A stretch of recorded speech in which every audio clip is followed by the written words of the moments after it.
Islamic scholar مفتی محمد یوسف تیبی حفظہ اللہ تعالی، فاضل Medina university. بسم اللہ الرحمن الرحیم۔ عمرہ یا حج مکمل کرنے کے بعد بعض لوگ بال کٹوانے میں وہ کرتے ہیں کہ تھوڑا سا یہاں سے کاٹ لیا، تھوڑا سا یہاں سے کاٹ لیا، تھوڑا سا یہاں سے کاٹ لیا اور جناب پورا ہو گیا۔ یہ طریقہ ثابت نہیں ہے۔ رسول اللہ صلی اللہ علیہ وسلم نے ایک شخص سے کہا تھا احلقوا کلہ او اترکوا کلہ، یا تو سارا موڑو یا سارا چھوڑ دو، کچھ کاٹ دینا کچھ چھوڑ دینا یہ درست نہیں۔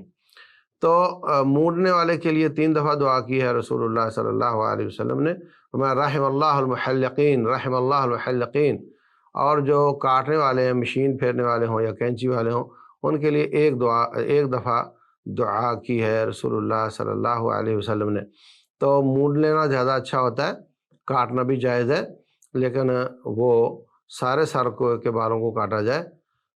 یہ میں نہیں کہتا کہ ہر بال ضرور کٹے، لیکن میکسیمم کٹ جانے چاہیے، چھوڑنے نہیں چاہیے۔ آپ نے کوئی رہ جائے تو الگ بات ہے۔